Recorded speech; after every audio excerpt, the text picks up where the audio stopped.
Good afternoon. Thank you for joining us today. My name is Dan Nascora, and I'm proud to be a part of MD Anderson in several different capacities. I serve as the Mike Cancer Connection Steering Committee Chairman this year. I am a volunteer at the front door of May's Clinic, welcoming patients and people that come in. And I'm also a 17-year survivor. Thank you. Thank you. And in addition, today I'm your moderator. Okay, I'd like to welcome you and our fellow participants in the MD Anderson Cancer Centers in the Woodlands, the Sugar Land, and Katy. I don't think we have Bay Area on at this point. They'll be in that lower right-hand box if they do come on. Partners in Knowledge and News in Cancer is one of the programs of My Cancer Connection in the Department of Volunteer Services and Merchandising. This series is also brought to you in an effort to enrich our survivorship programming and is generously funded by the Volunteer Endowment for Patient Support. The slide is there.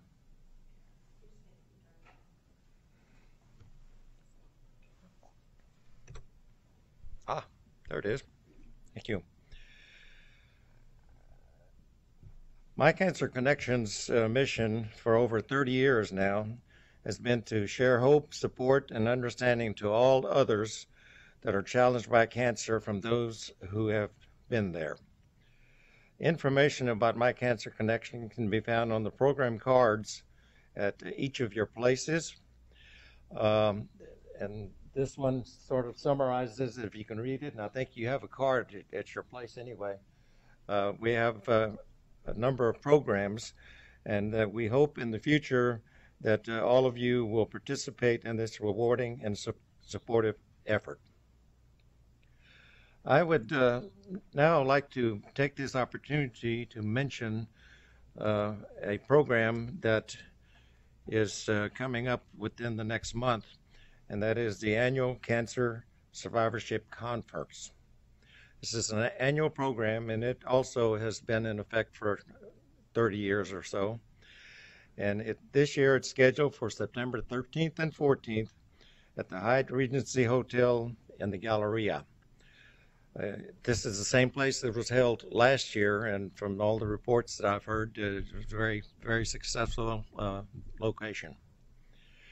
If you would like to connect with other survivors and caregivers, and if you want to learn from MD Anderson experts about the latest treatments and new discoveries in cancer treatment, you will want to attend this meeting. Also, if you want information about side effects, healthy lifestyle changes, and ways to reduce changes of cancer reoccurrence, this is also something that you'll get from this conference. We hope that everyone that is here would be able to attend, but it is not limited to survivors alone. Patients, survivors, caregivers, and any interested folks in the community are welcome to attend, and we usually have a pretty good cross-section. I can assure you that any attendees will leave this conference feeling very informed and empowered and inspired. That's the way I felt after I attended my first conference about 8 years ago. So hope to be able to see you folks there. The little pamphlet that is shown right here in front of you has information on how to register. On the back, you can do it by phone, by internet, and so I encourage you to do so if you're so inclined. Okay, took advantage of that plug.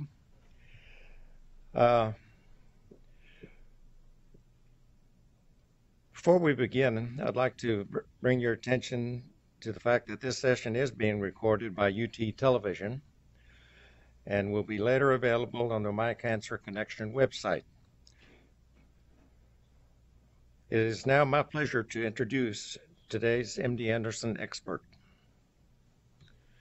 Dr. Grace Smith is an assistant professor in the Department of Radiation Oncology and the Department of Health Services Research at the University of Texas MD Anderson Cancer Center.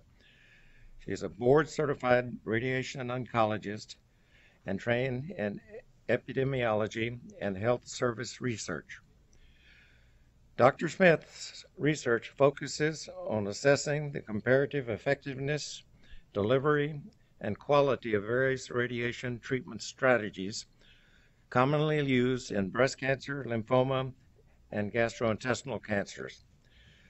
The purpose of her research program is to advance development of high-value, quality radiation treatment strategies for cancers across disease sites, with a particular focus on cancer treatment utilization, disparities, and financial toxicity. This will be the topic of her presentation today. She previously received a Department of Defense Multidisciplinary Research Award to study national patterns of disparity in radiation treatment. She is currently principal investigator on a National Institute of Health Award to study the financial toxicity of cancer treatment. Dr. Smith directs the Health Service Research Platform in MD Anderson Radiation Oncology Center and serves on the Radiation Oncology Institute Research Committee. Dr. Smith has authored and co-authored numerous peer-reviewed original research articles focusing on the effectiveness of radiation treatment, and it's published in journals such as JAMA, Journal of National Cancer Institute, Journal of Clinical Oncology, and the journal Cancer itself. So with that introduction, I'd like to welcome Dr. Smith, and we look forward to hearing what she has to say today. Dr. Smith?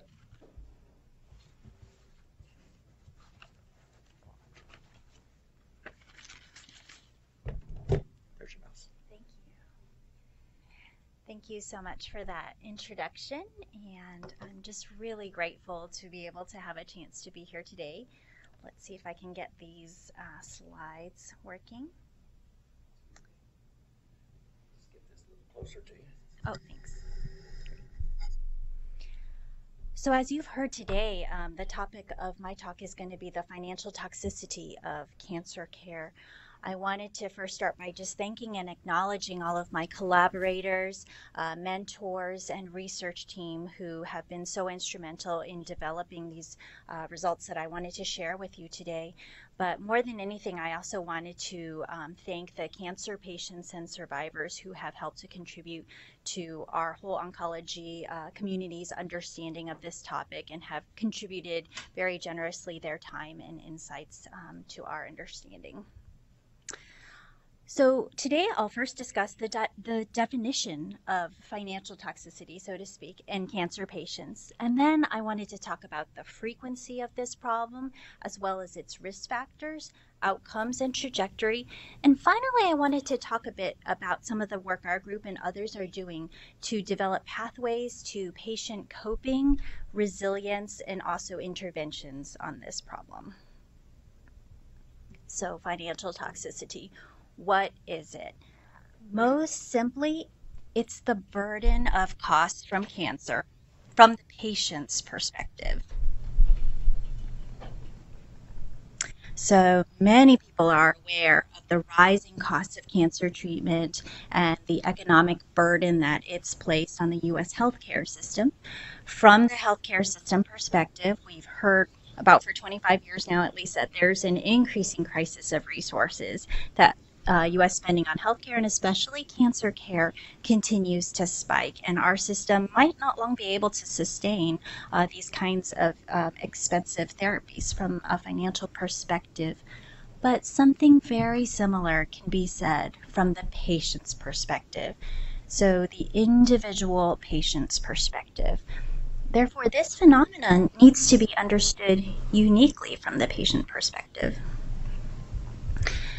From the patient perspective, certainly we can represent their financial burden from cancer based on his or her spending on medical bills and prescriptions. These tend to be some of the very obvious costs of getting cancer treatment. But these kinds of medical bills really only represent the tip of the iceberg. From the cancer patient's perspective, they face many other often hidden or unaccounted for costs. The true cost of cancer treatment involves multiple other dimensions. For example, draining a household savings or forcing families to make temporary or even permanent changes to their spending, like giving up leisure spending, money for vacations or holidays, or even things like paying for children's education. Digging even deeper, there's the financial loss from lost work and productivity, and even a temporary loss of work can be very impactful.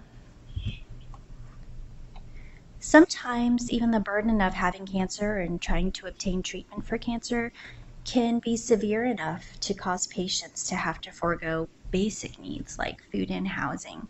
Patients might be unable to care for their children independence the way that they need to.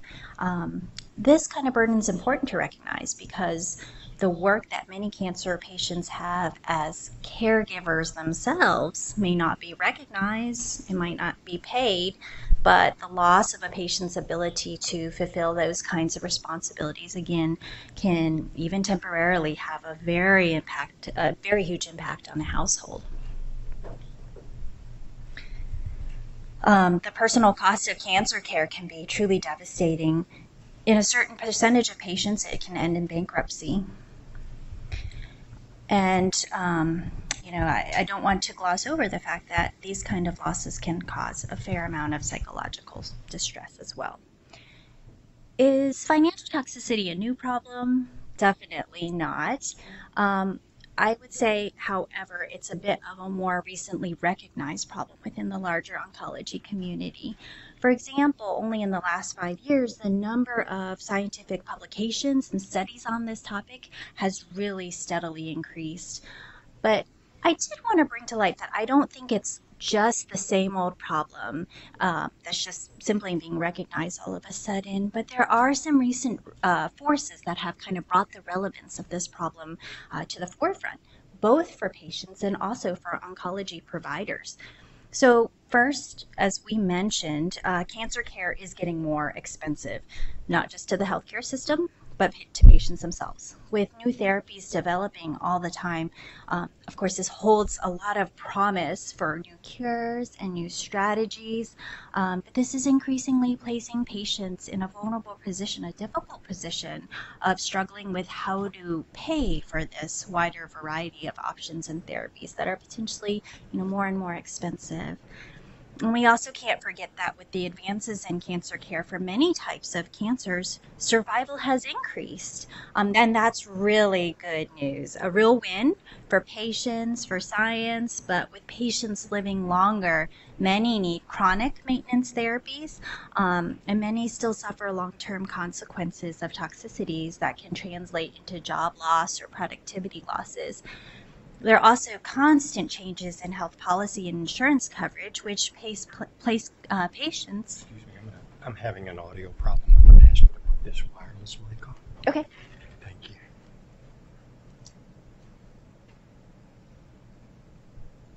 There we go. And if you want to just clip that on your belt, Okay. and I'll put this on your lapel. Okay. Great. Sorry to interrupt you. Not at all. Thank you. Perfect.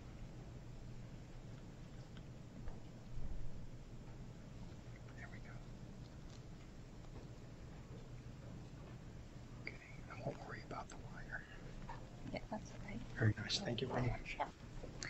Um, So we were talking a little bit about some of the changes that are going on in healthcare that are bringing this problem into the forefront. So another thing is, some uncertainties that are going on with insurance can also place patients in a very vulnerable position when they're about to face a chronic and often expensive problem, a disease like cancer.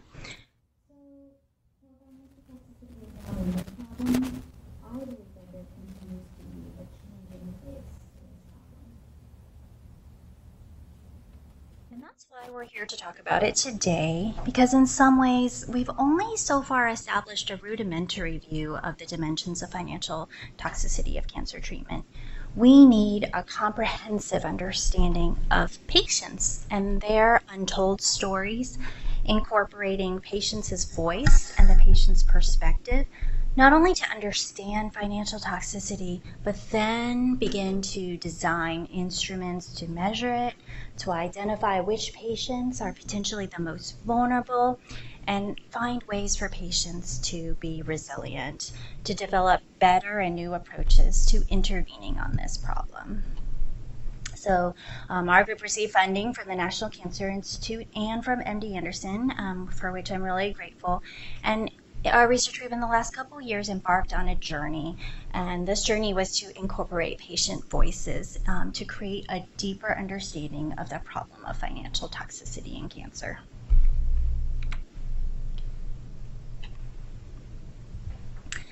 So our research sought to use a patient-centered approach to better understand the dimensions of financial toxicity, as well as dimensions of coping and resilience to the burdens.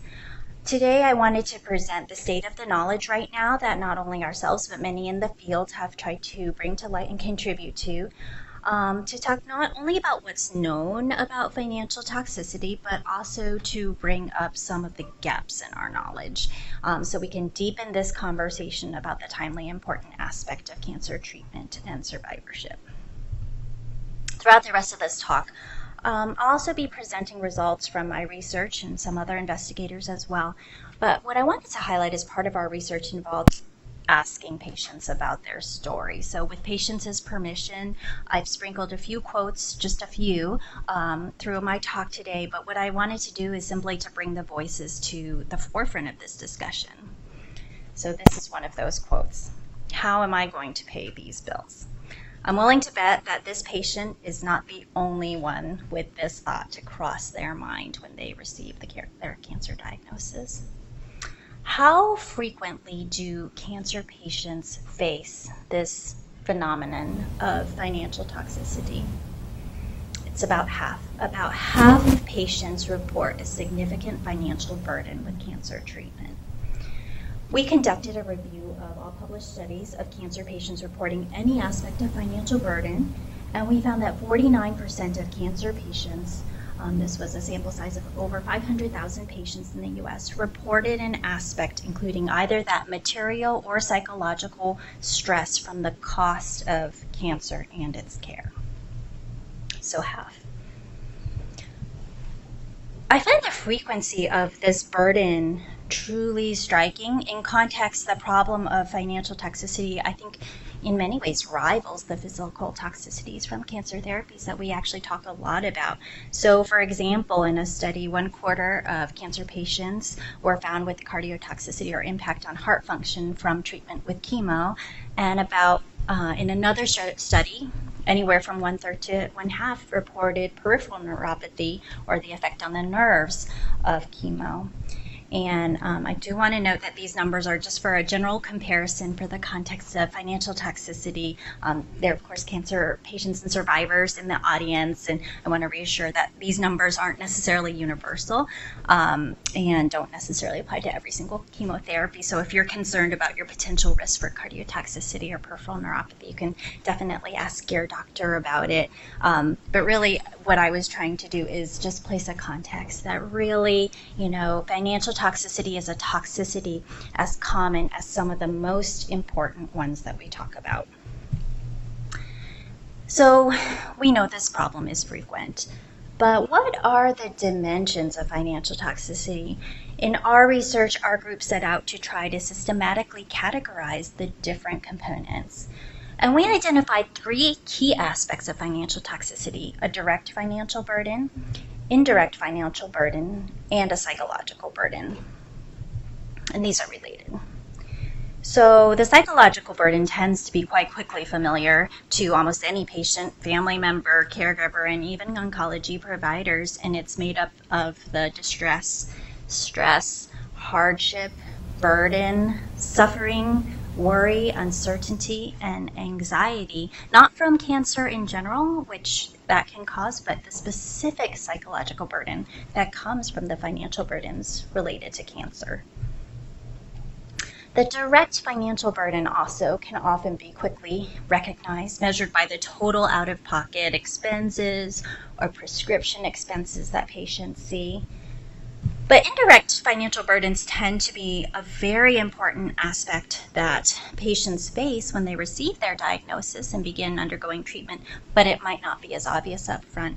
And the commonest burdens identified in prior studies include depleted savings, increased debt, selling assets, changing or losing housing, changing or losing jobs and productivity, and impairment on patients' ability to be a caregiver or to caregive. And it all changed. It changed. It just flipped me upside down. Really, financial toxicity is complex. It has multiple dimensions, and it's common. Why is it so complex and multidimensional? I think this complexity reflects the fact that financial burdens emerge from cancer disease itself, as well as the treatment burden. So not only are treatments, like in many different chronic diseases, simply expensive, but I think in some ways more uniquely, cancer treatments can be quite toxic, resulting in physical, cognitive, and functional symptoms that keep patients from being able to fully perform the functions, responsibilities, and work that they want to and they need to. And treatments themselves are often very time-consuming, protracted due to the multimodality treatment often needed for cancer. That is, the many parts of surgery and chemotherapy and radiation that can just take a long time to finish. As well as the potential specialty care that's often involved and take a long distance to access and reach, requiring long absences from jobs and households. And finally, one of the biggest challenges, I think, underlying cancer financial toxicity is the uncertainty that patients face about the length of time and intensity needed for their therapy. And I'm sure, as many people here know, the best laid treatment plans can often change, and that's simply due to the risks of disease non-response, recurrence, or just even the side effects of therapy. I didn't have anything because I thought I was going back to work. I'm thinking, hey, I can tough this thing out, and just eventually I'll be going back to work soon. But treatment took a little bit longer than what I thought. Everything is stretched out. Who's at risk for financial toxicity with cancer treatment? Our synthesis found a few notable demographic risk factors for financial toxicity. Younger, working-age patients are at high risk to have excess financial burden. And especially, it seems to be worse for the youngest patients, that is the adolescent young adult population. We have to work out a few things financially because all this has put a financial strain. We will stay another few months with my parents until financially I can get back on my feet. So besides the younger patients, also women and non-white patients appear to have higher risks of financial burdens with treatment. Socioeconomic risk factors were significant, with lower income as a risk factor. But interestingly, this is across the entire income spectrum. So this includes middle and mid-higher income. That is, the burden is not just exclusively affecting patients in poverty. Lack of health insurance or just underinsurance is an important risk factor, and it's a predictor of more likely and more severe financial burdens. On a statistical analysis, patients lacking complete health insurance or complete prescription insurance coverage were about twice as likely to report substantial financial hardships with their cancer treatment. And this effect remained consistent across any kind of cancer diagnosis site. That is, whatever cancer diagnosis you had, whether it was breast cancer, colon cancer, or lung cancer, the impact of having inadequate or lesser insurance coverage was just as impactful.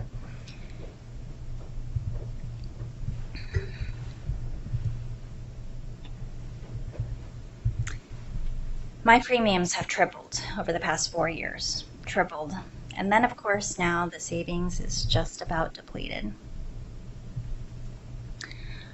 Unemployment or job change and less education were also socioeconomic predictors of more financial toxicity burden.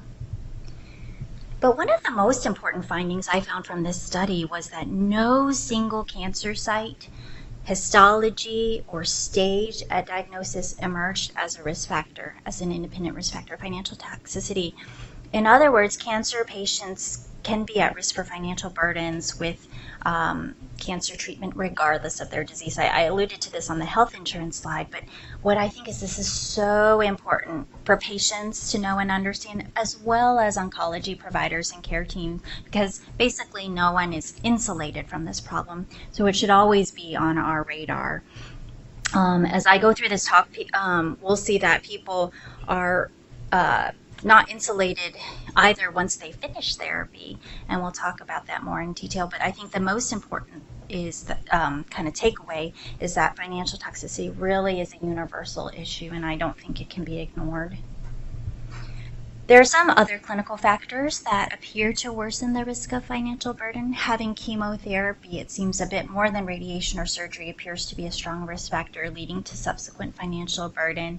And possibly related to that, having a longer duration of treatment and higher intensity of cancer treatment also seems to increase the risk of financial toxicity.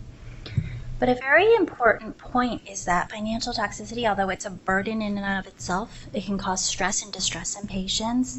What's also concerning is that having excess financial burdens appears to have an impact on the downstream health outcomes of cancer patients as well. Worse financial burden appears to be associated with worse subsequent cancer medication adherence. Strong evidence suggests that patients with worse financial burdens have about twice the risk of not completing their cancer maintenance medications or taking less medication than what the doctor prescribed. Worse financial burdens are associated with multiple aspects of health-related quality of life, as well as depression and anxiety. And at least one study suggested about twice the risk of all-cause death. In this study, cancer patients with one of the most extreme signs of financial toxicity, bankruptcy after cancer treatment, had almost double the death rate of patients without bankruptcy. And I think, I just wanted to mention this. I do think the study has its limitations, but what I think is most important is that the long-term health risks from experiencing financial burdens with and during treatment really warrants continued and further investigation, because I think it does have serious potential implications for patients that we may not fully understand at this point. Understanding the severity of financial toxicity and knowing who might be vulnerable is important to patients, caregivers, and the entire care team. So, what happens with financial toxicity in the long term? The evidence is very strong that there appears to be a peak of severity and burden of financial toxicity early on while treatment's ongoing. And in the months and years following completion of cancer treatment, patients tend to report that their financial burdens from cancer are going down, are improving. But there are a few studies that take a deeper look into exactly what happens in the months and years after.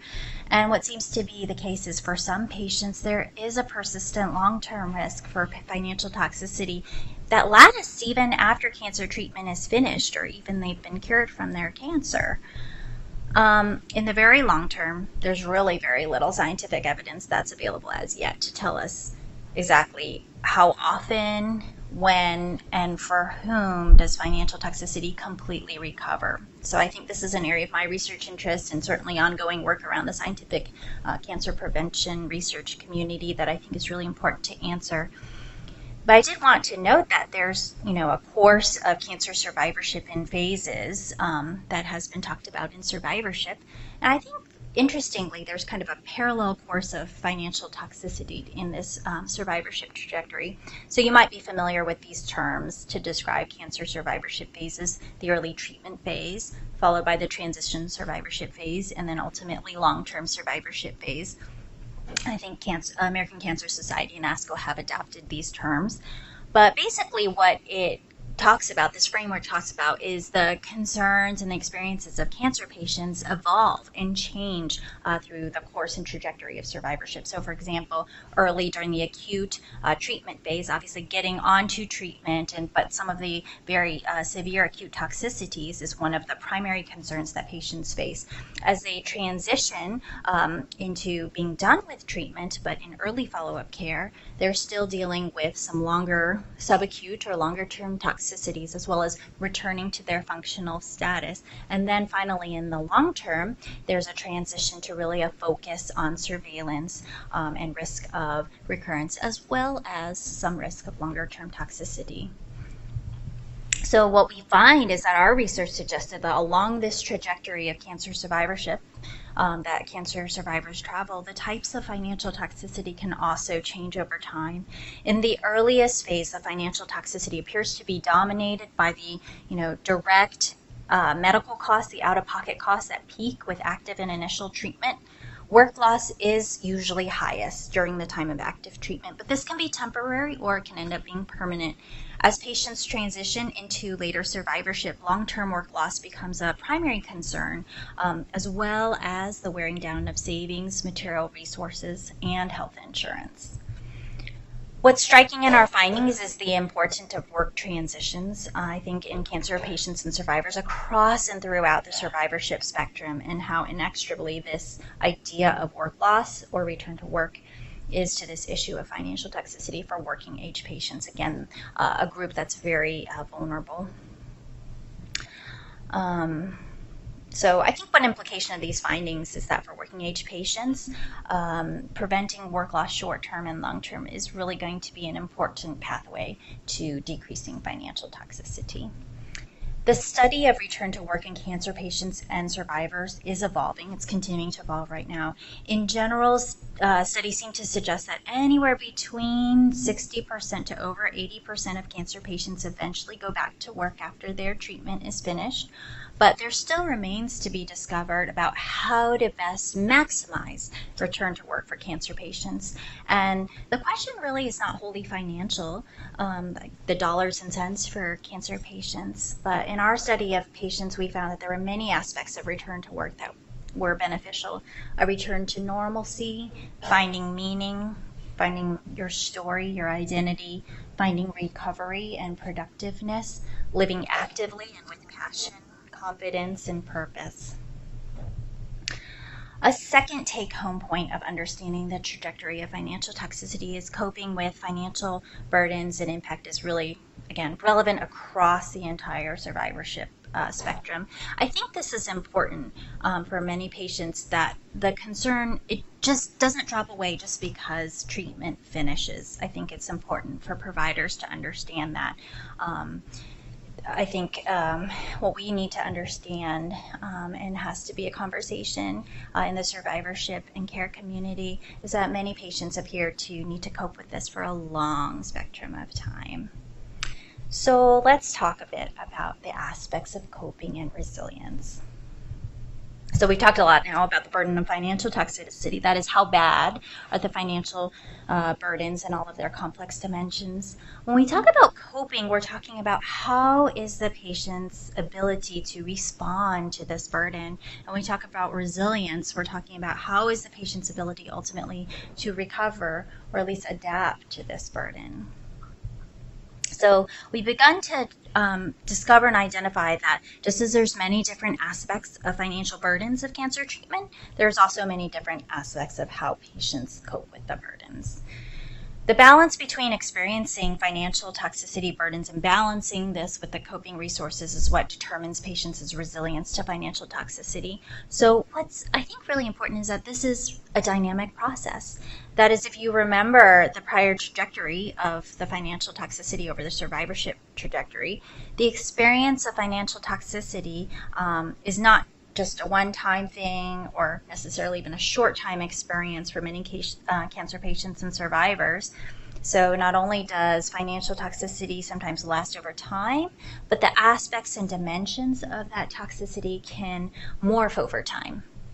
And this is important because this suggests that the ways that patients can best cope with and respond to and find resilience in the face of financial toxicity also needs to morph along with that trajectory and last over time. So what we found in our research is that coping has two major components. First, of course, are the static or accumulated resources that patients come into their treatment with: savings, credit, assets, retirement savings. This varies among patients, but what's consistent as these resources rarely substantially grow during cancer diagnosis and active treatment, but they actually often plummet, or at least are just kind of steadily being chipped away at during treatment. So what else can we look to for potential sources of coping? Another important component that tends to be ongoing and potentially changes a lot for cancer patients along the way, can change for the better or can change for the worse during cancer treatment and survivorship, is what we call the dynamic resources. So income stream was one of the top dynamic coping resources that patients pointed to in our study of them. And this was a reflection not just of the amount of income, but also job benefits, flexibility, and job security. And another top dynamic coping resource that patients identified was social support. So their social support network was one of the primary sources that patients identified as strong or weak in being able to provide instrumental, or that is functional and practical help, as well as informational and emotional resources that were a direct help in coping with the aspects of financial burdens of treatment.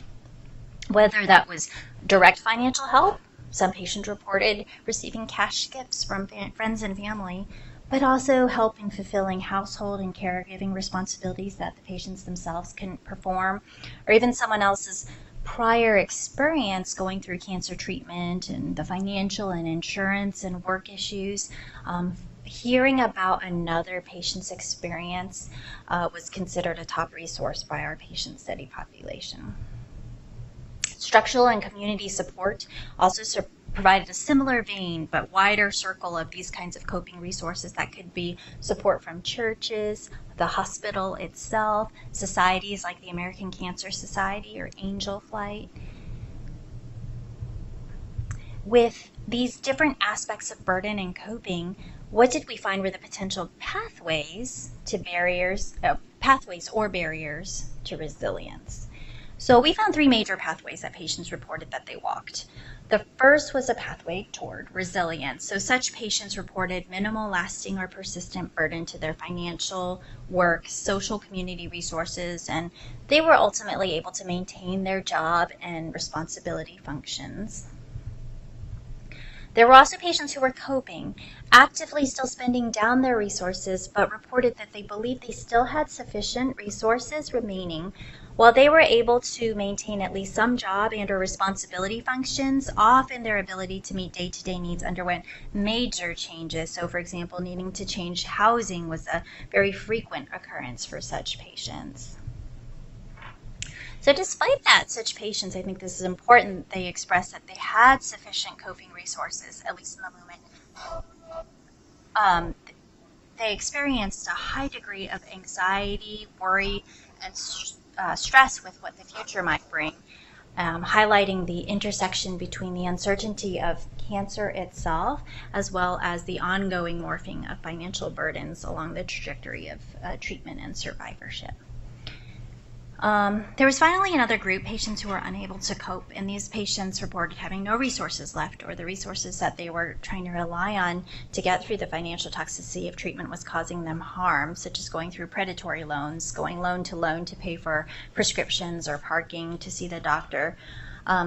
Such patients often underwent basic needs deprivations like food and housing while they're still undergoing active cancer treatment. And a big indicator of patients unable to cope were those with job loss without a clear return to work trajectory, the most commonly seen feature of patients in this group. We literally had no cash on us. I ended up finding later in my purse a check that a client had written me for like $45 that we were ecstatic about because I was able to cash and go get something else to eat. We were on the brink of, when all is said and done, we were on the brink of declaring bankruptcy. So in our sample of 62 patients, we found that 25% were resilient, 44% coping, and 31% unable to cope. Where do we go with this? Without a doubt, there is still need for progress. So ideally, we'll seek to develop interventions that will help move patients who are in the category of unable to cope, at least into the coping category, and hopefully to keep this up, ultimately move those who are coping into the fully resilient category. Do we have existing strategies? I'd say that being that financial toxicity as a concept has only recently emerged into wide recognition, I would say this area of resources and interventions is really still developing, which is why I think it's so important to bring patient and survivor voices in while we develop hopefully creative and effective new ways to respond and address this problem. I think the areas of coping that patients described will really help us give insight into potential fruitful areas to target for ongoing and developing interventions. So, for example, one of the primary sources of coping that patients identified had to do with their work, patients' work, and aspects of it. And this suggests that one important developing target is going to be finding ways to engage employers as well as empower patients in their return to work trajectory. So some people are working in this area. Some of you might already know about this organization called Cancer and Careers. They have a website. They're based in New York, and it's a great resource. And I think one unique aspect of this resource that hopefully will develop, reflect development from other groups as well, is that it fundamentally views patients and survivors as being able to be empowered and active and being able to negotiate their return to work trajectory. And I would encourage anyone who's feeling at a loss for strategies in negotiating the process of return to work to look at this resource. I'm not affiliated with this organization in any way, but have heard from multiple sources that this is a very rich resource. Our own adolescent and young adult program here has a focus on thinking about dimensions of helping younger patients return to work. So for many, what's especially difficult is that cancer diagnosis and treatment at an earlier age can feel derailing. That is, a patient might not really have had a chance to develop their career trajectory yet, so it's difficult to return difficult for them to figure out how to return, so to speak, on this trajectory if they've barely even had a chance to take off before having their cancer. So our AYA program, I think, is wonderful. I'm so glad for the new developments in it, and it's a great resource for this younger age group, which again is at high risk. So being that social support networks are also a key coping resource, another, I think, good area for future development of interventions is going to be about early and targeted engagement of patients' social support network and caregivers.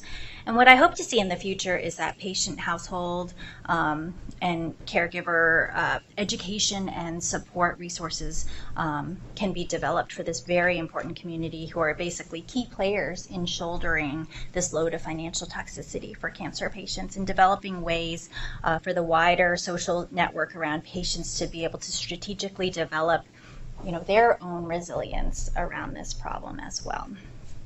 And so everyone has kind of had to pitch in, and everyone says it takes a village to raise a child.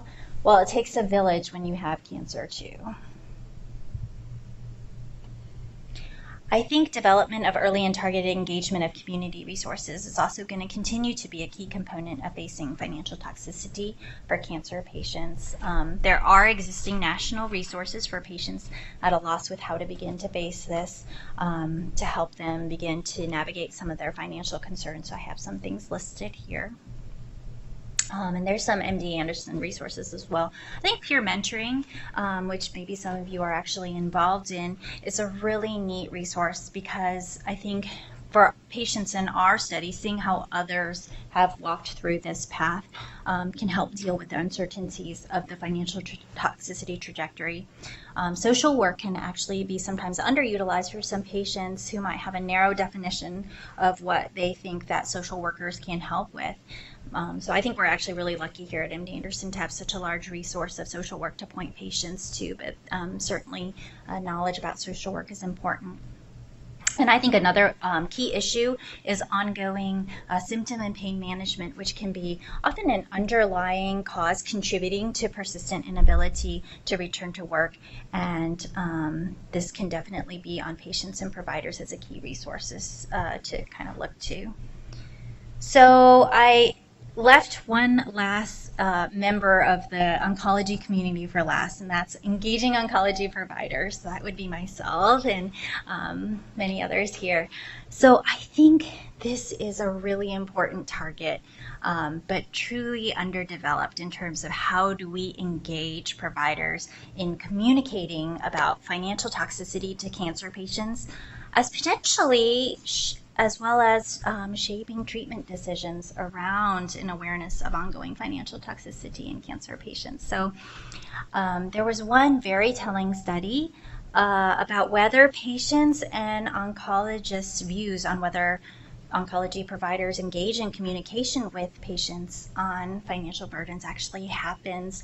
And it's not just this study, but this finding's been repeated. But typically about half of doctors think that they're engaging with patients on their financial burdens. At the same time, these are their patients. About a quarter of patients report back that they've been engaged. So same patients and doctors. This means that doctors and patients are somehow not having the same conversation that they think they are. Probably not new news to you. But what I think this large gap shows is really a wonderful opportunity to develop resources, whether educational, treatment decision support resource, even new therapeutic strategies that can better bring in providers, doctors, care teams effectively into the problem of financial toxicity, and hopefully be meaningful to patients and allow patients and the patients and the providers and their caregivers to really partner together to navigate the treatment and the financial toxicity that comes from treatment. So a lot of moving targets, a lot of area for work, for sure. It's a complex target. From afar, you can see the tip of the iceberg. You get a little closer, and there's a lot beneath the surface. But if we take a closer look, I think one thing's clear. The landscape, I hope, is not entirely bleak. I think there's a lot of work to be done in this area to improve financial toxicity in many, many patients. But I think there's going to be a key, and the key will be engagement of the greater community around patients and survivors. Until, as a patient said, I can get back on my feet. So, two final thoughts. One is that I think for patients who are going through this experience of financial toxicity, there's still not great, perfect solutions to the problem, but I think one important takeaway is that to any patient or survivor going through this, you're not alone. The second is some patients and survivors have asked me, what can I do? I want to help. So if you're so inclined, I definitely would love to talk to anyone who's excited to do to volunteer about opportunities to be engaged in the science developing here around the study of this topic. We have some opportunities for patients and survivors to be involved in ongoing resource development in this area.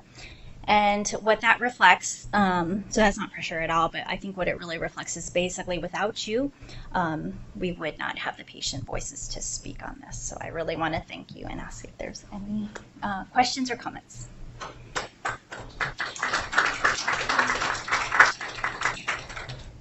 Let me make an announcement before we let Dr. Smith answer our question.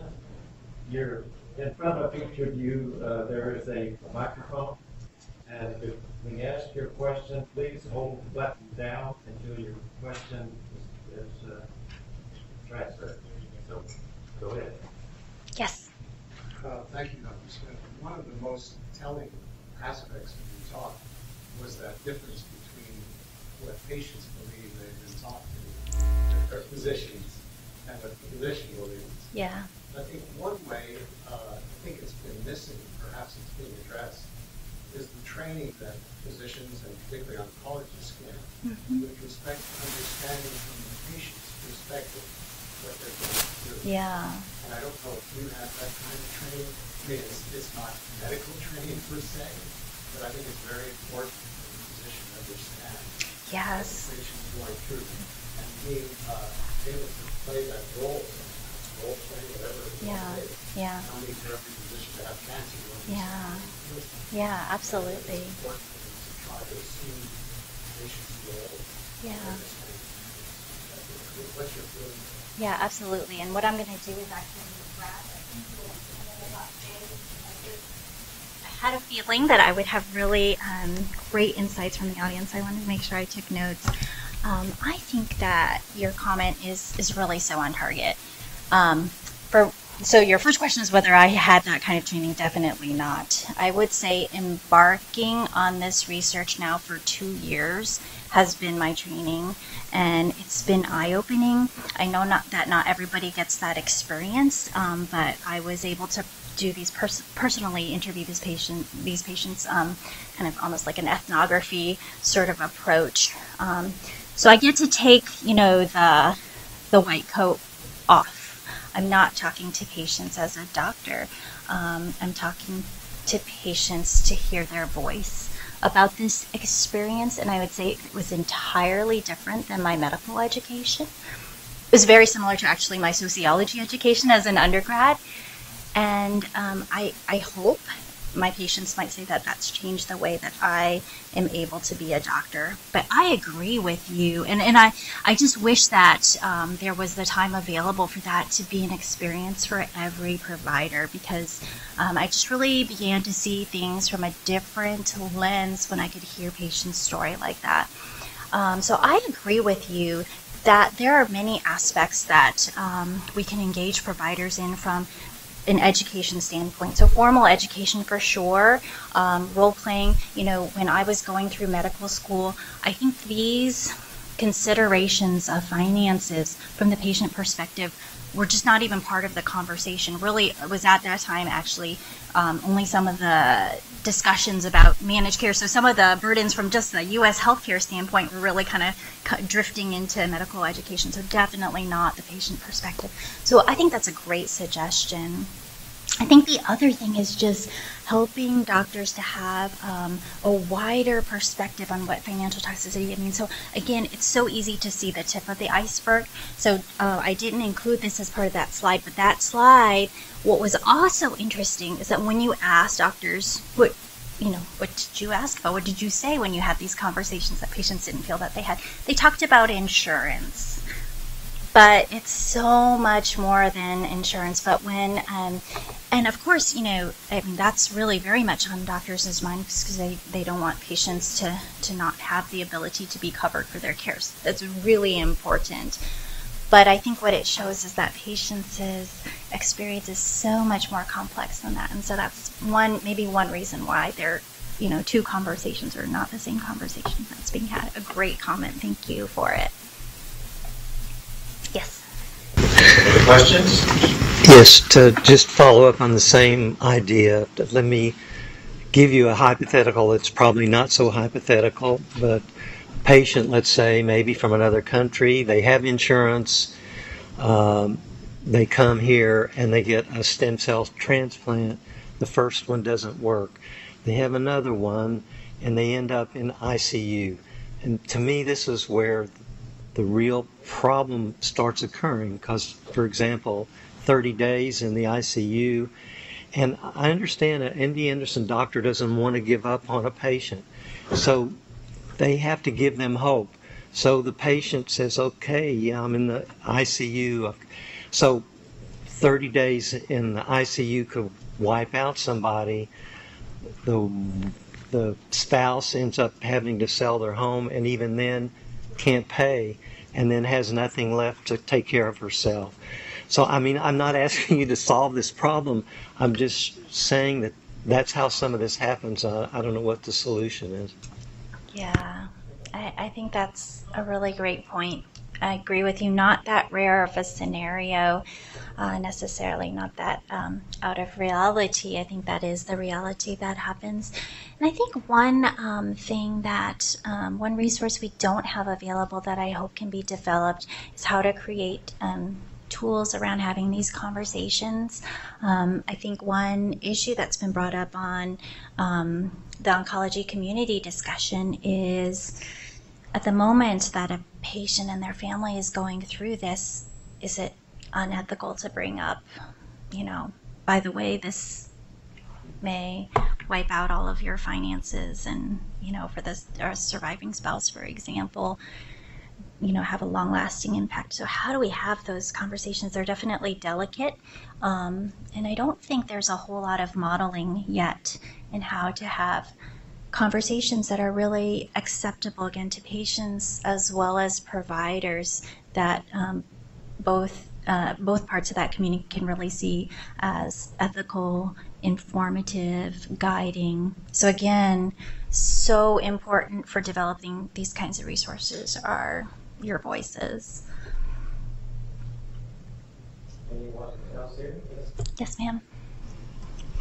Yes, as a patient, from my perspective, what I'm dealing with is that I want to pay the amount that I owe, but I was in the hospital for 3 weeks because I did have a stem cell transplant. And almost before I got out, even though I pay on my payment monthly, there was no sensitivity from the financial office in assisting me. And then bills started going to collection, even though I've tried to meet with them. So I think that that's another perspective that you all want to include. It's training with the financial team, the payment team, or the billing office, that they need to look at us differently as well, because we're not going to be able to write a check for the amount owed, but a payment plan until we could get back stable enough to pay more. And that's one of the issues that I have with the financial piece of it. My medical team has been wonderful, but the financial team, on the other hand, they do not follow through with patients the way they should. That's a great point.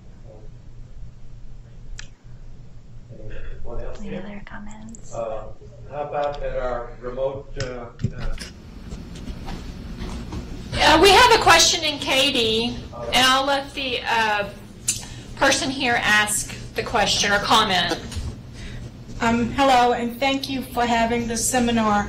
About 3 or 4 years ago, I started bringing a friend here who was diagnosed with breast cancer, and I found that she just was not able to handle the treatment and express all of her concerns.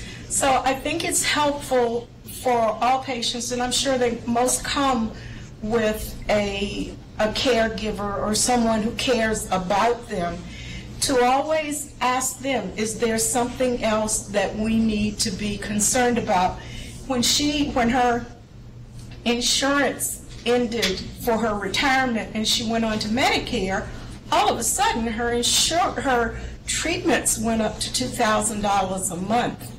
And had I not continued to pressure to find out what can be done, because she's just sitting at home missing her treatments, I don't think she would have had the wherewithal to do it herself. Thank goodness the social workers here stepped forward and they were able to find a bridge that took her from what she was going to have to pay on Medicare to something that's manageable for her. But I just think it's probably important to always ask whoever is with the patient, are you experiencing difficulty? Is this treatment putting more of a strain than normal on you? Because there are resources out there if people know to ask about them. Exactly. I think that's just such a wonderful point. And in this experience, what I've learned is that sometimes patients are a bit shy in expressing it to their providers. And so I think if that is such important information. And the other point of what you brought up is so important, that story is actually not the first time that I've heard it, a similar story, but that, for example, this transition from age 64 to 65, it can happen obviously at any time during a patient's cancer treatment trajectory. So a patient may start out on their cancer treatment trajectory under a certain insurance and switch to Medicare in the middle. And that's actually an incredibly vulnerable time. So I did talk about vulnerable times for younger patients, but actually this is a very vulnerable time for peri-retirement, peri-Medicare switch. So I think some of those vulnerable times are not well known in necessarily the provider community, or even the uncertainties that patients themselves face, that some patients don't realize that that switch might place them at vulnerability, or they might even have some kind of expectation like, well, actually I'll get better coverage as soon as I get onto Medicare, and actually not understand that the implication could be opposite. So I agree with you that the constant communication is really important. Again, this isn't a one-time problem. If you happen to ask it on the very first time you meet a patient, that actually the considerations might be changing, 6 months down the line or a year down the line. So that's a really great point. Any others from our remote sites? And how about anyone else here that has any questions? I'd like to remind you.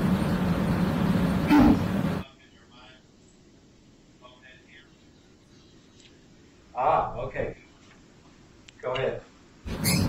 It's more of a comment. I believe the wording of procedure when it's sent to the insurance is very important, because many times this could impact whether the insurance is going to pay or not. I've run into that situation, so the physician needs to be very careful about precisely what was done and the reason for doing it.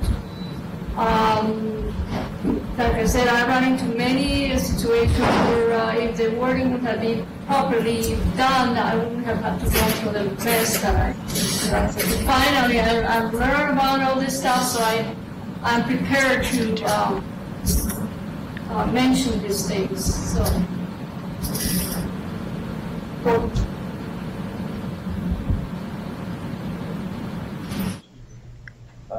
If there are no other questions at this time, let me remind you again that if you do develop a question, if you'd like to address Dr. Smith, you can send them to mycancerconnection@mdanderson.org, and we will make sure that Dr. Smith gets those questions. But if there are no other questions, thank you, the audience. Thank you, Dr. Smith. Thank you. Very inspiring talk. Thank you. I appreciate the opportunity to be here. Those of you here, please fill out your evaluation forms that on the Piknic session today. We appreciate having your input. This is the way we can improve on our future presentation. Diana will be here at the door to pick up the evaluation.